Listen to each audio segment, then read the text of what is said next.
Welcome back to the Brandmerry channel. I am Michelle Knight, founder and CEO of Brandmerry.com. I'm standing today because it's a really important video. I want to share with you 6 ways to sign new service-based clients in your business. Over here at Brandmerry, we focus on personal branding and marketing strategies to help you create more income and impact. And one of the ways to create more income and impact is serving more clients. So I thought, what better way to support you in doing that than to share 6 of my favorite ways that you can start implementing to sign new consistent clients in your business.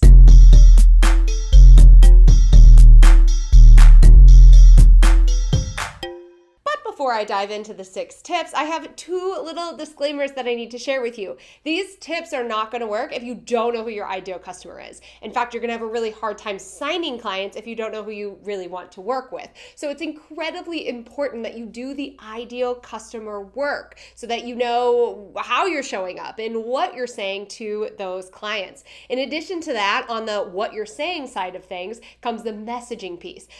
Ideal customer and messaging are both core parts of the personal branding process. In fact, they are just 2 of the elements that I teach inside of my course, You Branded. And if you want to get a sneak peek, you can watch the Build a Better Brand Method, the link below, or betterbrandmethod.com to sign up and watch that completely on demand. So make sure you take the time to learn more about ideal customer and messaging. You can also watch this video here, all about brand messaging, in order for these 6 steps to work.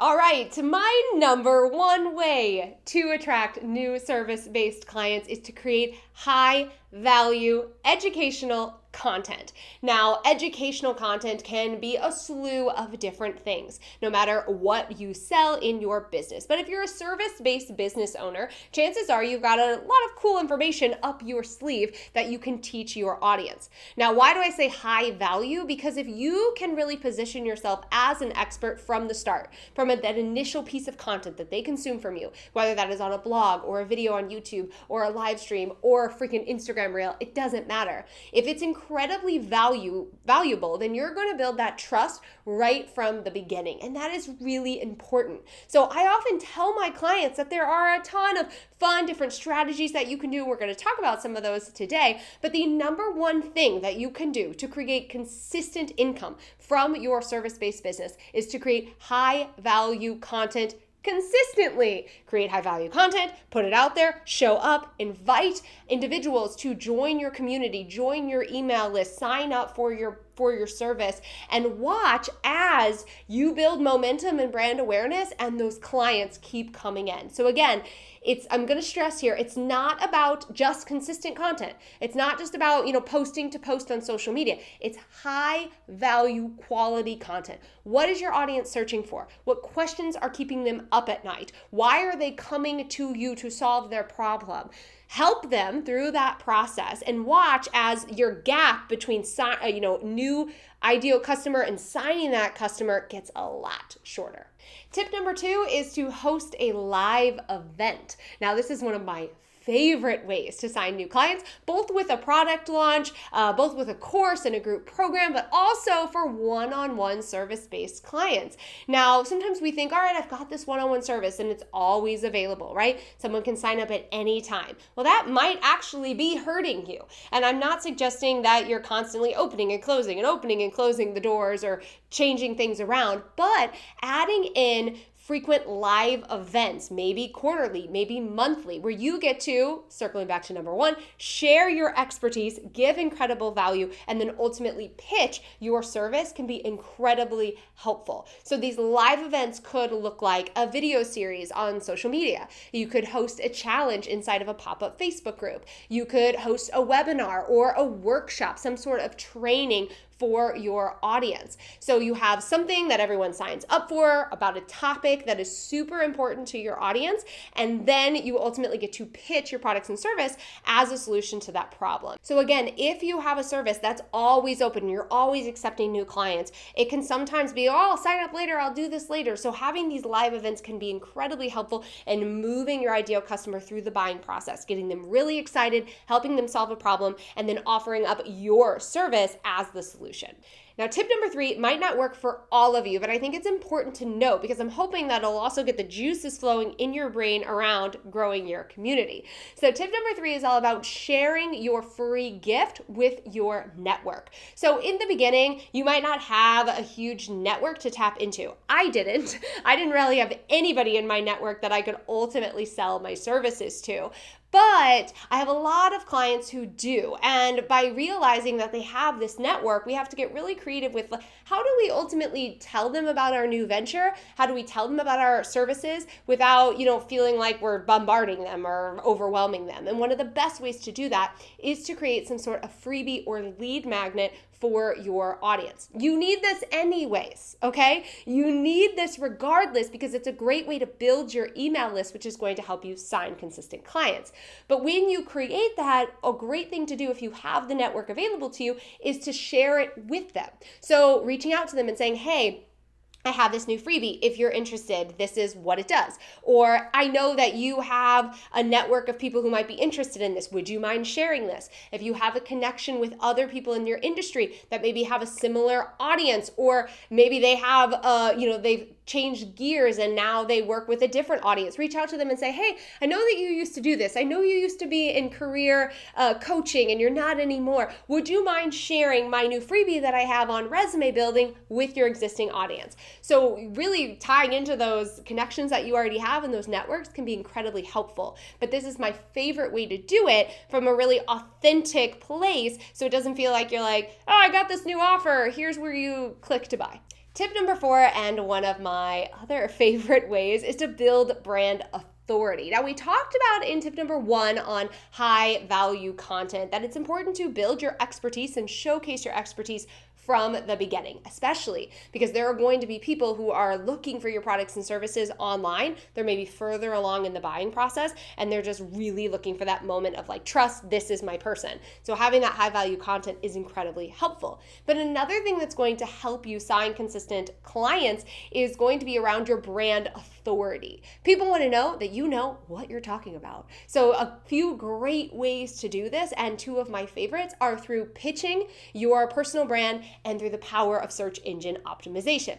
So when it comes to pitching your personal brand, this is a fantastic way to get in front of a new audience.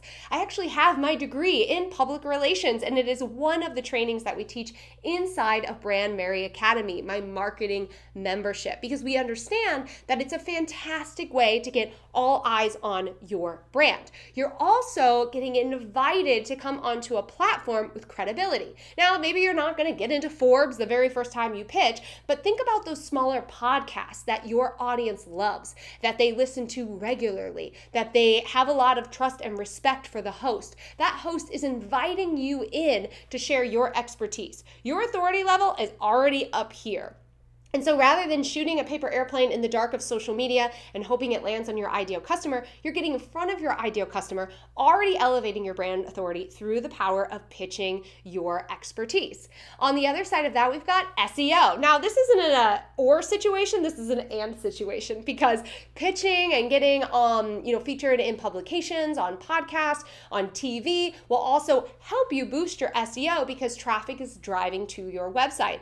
But SEO is an incredible way to increase your brand authority because of your ranking on Google. So I'll give you an example. If you go to Google at the time of this recording and you type in brand coach, I am going to show up at the very top, if not in the top 3. And so if I'm a consumer, right, and I'm looking for a brand coach and I go to Google and I see that the top person without paid ads is Brandmerry, immediately the authority is high, right? Because we automatically go through our, little checklist on the very first page of like, okay, these are the people. So using the power of SEO and site-wide SEO specifically to rank for your industry can also help increase your brand authority. Now, SEO or search engine optimization is something that we teach, again, inside of Brandmerry Academy, which is my marketing membership, and you can learn more at brandmerryacademy.com. Okay, we've got 2 more left. And number 5 is all about offering assessments. Now, I wanted to make sure that in covering these 6 ways that you had something that would work for you no matter where you're at in your business. So the assessment works really well if you have a small audience or you're just getting started. I mean, you could absolutely do it if you're further along in your business and you've got a huge email list, but just know that you're going to need a lot more time blocked off to handle all of these assessments. Now, assessments do require your time and energy, but in the beginning, it's incredibly worth it if you are looking to create consistent income through your service-based business. So what an assessment essentially is honing in on one area of your expertise, offering free assessments by application for someone to ultimately get your knowledge dumped into their lap. So I'll give you an example of what I did in the beginning of my business. I offered brand messaging assessments, and I would promote them on social media. I would promote them in my email list. I would promote them on my website and my blog. And back in the day when I used Facebook groups, I would promote them there as well. Essentially, I would say, I had awesome messaging around my offer. I would say I'm offering, 5 of these this week. Here's the link to go ahead and sign up. When you sign up, you are going to fill out a short questionnaire. We're going to hop on the phone for 20 minutes. You're going to share a little bit about your business with me, and then I'm going to give you 3 ways to improve your brand messaging at the end of the 20 minutes. So super actionable. They knew exactly what they were getting. It was focused in on one specific area, and I found that the assessments really served me better than offering a free call or a discovery call, because those are incredibly vague and someone might not know exactly what they're going to get on that call, so they might be hesitant to sign up for it. Maybe they don't want to work with you just yet, so then you're wasting your time. So the assessments are incredibly helpful. So think about 2 to 3 things that you could really focus on that are key to your entire framework as a service-based entrepreneur. Then create really strong marketing materials to promote those assessments and offer a limited time opportunity to get in the door. Don't always have these assessments open. Say you're offering 2 or 3 a week. Maybe you do this every month. Maybe you have it on the back end of your freebie or in your email funnel. No matter how you want to work it in or promote it, these can be incredibly helpful with getting your ideal customer on the phone with you. Again, showcasing your expertise, solving a problem, and then at the end of the assessment, you can say something along the lines of, if this was helpful for you, do you want to have a conversation on how we can continue to work together? And our final way, number 6, is all about storytelling. Now, if you don't already know, my expertise over here at Brandmerry, of course, is serving my clients through personal branding and marketing strategies, but it's all based on the art of storytelling. If you're not familiar with the art of storytelling, you can watch this video right here where I share more about the importance of storytelling and some of my top tips. But ultimately, if you want to show up, you want to build connection, you want to build trust, get in the habit of sharing your story. When I first started out and I wasn't signing any clients in my business, I was doing all the things. I was showing up. I was, even in the beginning, offering some assessments, but nothing was really registering with my audience. I had a small list, about 10 people, that grew to 20 to 30 to 40 or 50, and still, I wasn't signing consistent clients. But when I started to really focus on emotional branding and the connection with my audience and showing up and sharing stories about why I do what I do, my values, my mission, those same people started buying from me. And they weren't new to me. I'd been showing up, I had been delivering value, but suddenly there was that connection piece. And so one of the best things that you can do for your business, especially as a service-based entrepreneur, especially as someone who's building a personal brand, is get into the habit of sharing stories. Now, I talk about the art of storytelling all the time on my podcast, the Brandmerry podcast. You can also look at resources over on the Brandmerry blog. Obviously, I mentioned that video over here on YouTube and more to come. But storytelling truly is an art. And you want to make sure that when you're sharing these stories that you're not just talking to a wall or talking to anyone, that you're speaking directly to your ideal customer. The same ideal customer that's going to buy your one-on-one package or your custom package that you are ultimately offering. So get in the habit of incorporating story into everything that you create. And that includes your emails and your social media posts and your blogs and on your website and in your videos, because it's going to help you sign consistent clients in your business. All right, there you have it, 6 ways to sign new clients as a service-based entrepreneur. I hope this video was incredibly helpful for you. Make sure you like this video, if it was, and go ahead and subscribe so you don't miss a future video. We've got new episodes getting released every single Monday at 4 p.m. Central Time from here on until infinity, and I'll see you next week for another episode.